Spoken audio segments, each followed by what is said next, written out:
Comment réussir sa prospection téléphonique quand on est community manager? Comment faire du cold calling efficacement pour avoir ses propres clients, ses premiers clients, peut-être également encore plus de clients que vous en avez déjà et c'est une stratégie que vous voulez intégrer. On voit tout ça dans cette vidéo, c'est parti.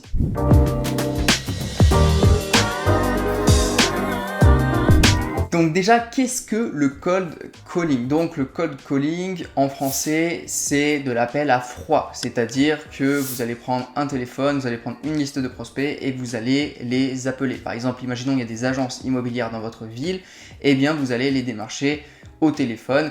Alors ça peut peut-être vous faire penser aux appels intempestifs que l'on reçoit toute la journée sur notre téléphone fixe ou notre téléphone portable avec des gens qui essaient de nous vendre X ou Y chose et on ne sait même pas comment ils ont eu nos numéros.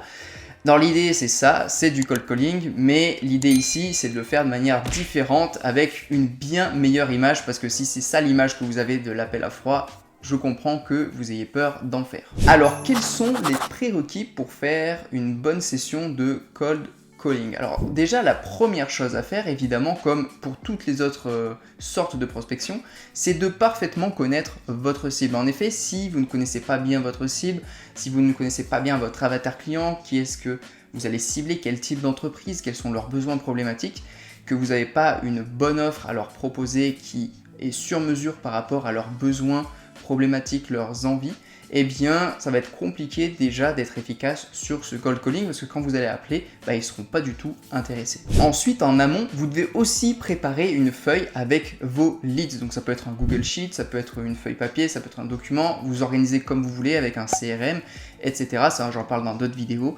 Mais quoi qu'il en soit, vous devez avoir préparé vos leads à l'avance. C'est-à-dire que si vous avez 30 agences immobilières dans votre ville ou dans d'autres villes, vous pouvez prospecter où vous voulez, eh bien, vous devez avoir le nom de l'entreprise marqué, les réseaux sociaux, le numéro de téléphone, le nom, prénom du décisionnaire, ça c'est très important parce que c'est à lui qu'on veut s'adresser.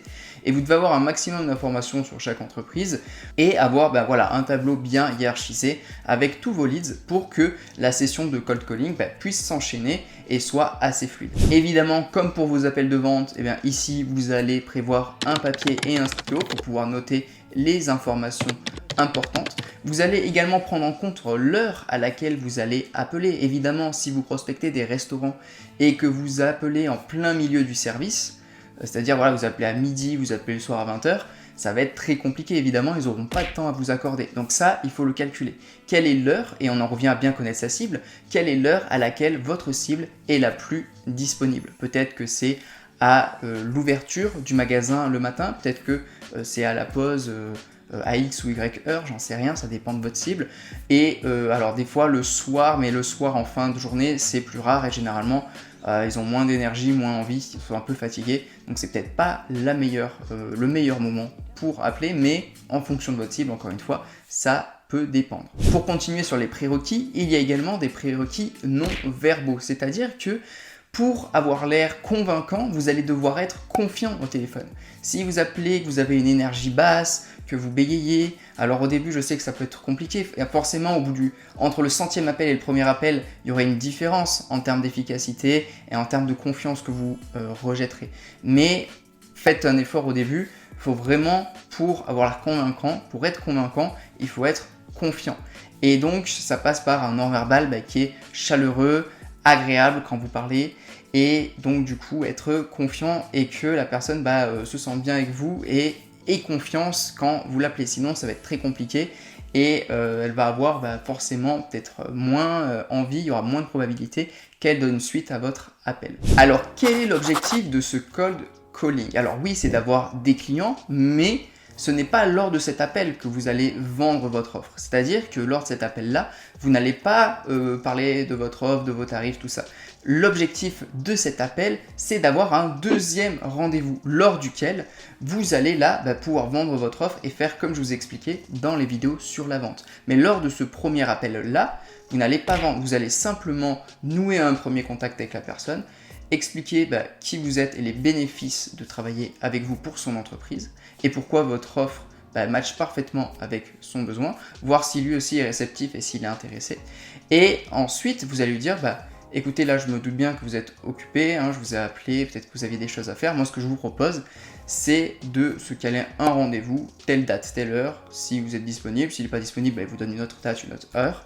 Et c'est lors de cet autre rendez-vous que vous aurez prévu à l'avance et pour lequel il aura du temps. Hein, imaginons, voilà, prenons une plage horaire où, monsieur, vous aurez 1 heure de votre temps devant vous pour faire cet appel tranquillement, sans stress, sans interruption, sans rien autour, pour que ce soit vraiment efficace, vous de votre côté, pour vendre. Mais vous allez vraiment, l'idée là, c'est de closer un autre rendez-vous. Alors, quelles sont les étapes d'un bon cold calling? Donc, une fois que vous avez tous les prérequis, que vous avez compris le contexte du cold calling, l'idée là, ça va être, une fois que vous appelez, de vous adapter en fonction des étapes que vous allez rencontrer. Déjà, quand vous appelez, il y a 2 choses différentes qui peuvent se passer au moment où la personne et l'entreprise va décrocher. Soit vous tombez directement sur le décisionnaire, soit vous tombez sur une personne qui travaille dans l'entreprise mais qui n'est pas le décisionnaire, et souvent ça va être la secrétaire, l'assistante qui est à l'accueil. En vente, c'est ce qu'on appelle le barrage de la secrétaire, donc ici il va falloir arriver à passer outre et à ce qu'elle vous passe la personne décisionnaire. Là, il y a plusieurs choses qui peuvent se passer. Soit elle vous passe la personne décisionnaire directement sans broncher, soit elle vous dit que la personne décisionnaire n'est pas disponible, et dans ce cas-là, il va falloir que vous demandiez quand est-ce que vous pouvez rappeler et que la personne sera disponible, ou est-ce que vous pouvez avoir son contact personnel. Elle va également certainement vous demander pourquoi est-ce que vous appelez, qui vous êtes. Là, vous vous présentez, vous expliquez peut-être en amont que vous avez envoyé un mail. C'est pour ça que c'est bien de lier cette stratégie avec du message et du mail, comme j'en parle dans mes autres vidéos, pour avoir un prétexte pour lequel vous appelez. C'est-à-dire que la personne vous demande pourquoi vous appelez et vous dites voilà, moi je veux parler avec monsieur X parce qu'en amont je lui ai envoyé un email et c'était justement pour parler avec lui autour de cet email et de ce que j'ai à lui proposer, tout ça. Et donc du coup là, elle aura peut-être une raison, elle se dira ok, ils se connaissent, tout ça, et elle va vous passer la personne décisionnaire.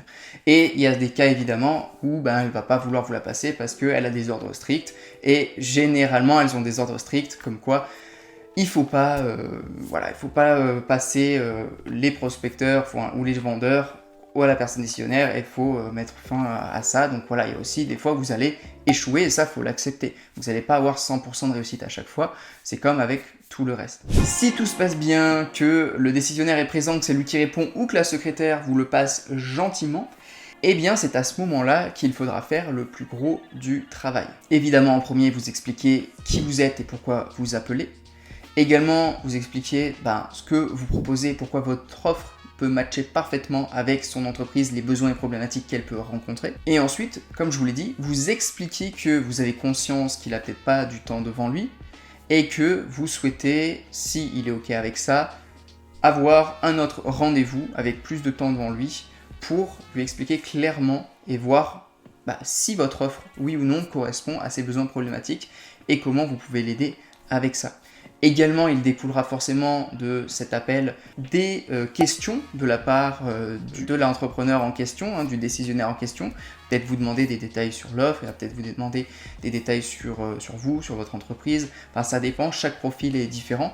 Peut-être qu'il y en a qui seront moyennement intéressés, d'autres qui seront très intéressés, d'autres pas du tout et qui vont couper court. Donc il faudra vous adapter à chaque profil sur lequel vous allez tomber. Quoi qu'il en soit, ça reste encore aujourd'hui l'une des manières les plus efficaces de prospecter, bien que beaucoup de personnes vous diront que c'est nul, qu'il faut mieux créer du contenu, attirer des gens à soi, tout ça. Je suis d'accord que c'est une bonne stratégie et que c'est beaucoup plus vendeur de dire aux gens « attendez que les gens viennent à vous, que les prospects viennent à vous ». Quoi qu'il en soit, je peux vous assurer qu'entre une personne qui fait du cold call dès le début de son activité et une personne qui crée du contenu, la personne qui va bombarder le cold calling peut avoir des clients dès le premier mois, alors que la personne qui va créer du contenu, il y a peu de chances, peu de probabilité qu'elle ait des clients qui arrivent dès le premier mois, juste grâce à son contenu, et encore moins des clients idéaux et intéressants. Ça reste donc l'une des manières les plus efficaces et rapides pour avoir des clients, et si développer votre activité de CM Freelance vous intéresse, vous avez dans la description une formation de 3 heures qui est offerte dans laquelle je vous explique de A à Z comment lancer votre activité. Je vous invite également à aller voir mes autres playlists de vidéos qui compléteront parfaitement celle-ci sur le métier de CM Freelance et comment développer cette activité avec succès. Si cette vidéo vous a plu, n'hésitez pas à me dire dans les commentaires si c'est quelque chose que vous avez déjà fait, laissez un pouce bleu, partagez cette vidéo à quelqu'un qui voudrait la voir et de toute manière, les CM. Je vous dis à très vite dans la prochaine vidéo. D'ici là, déchirez tout. Ciao!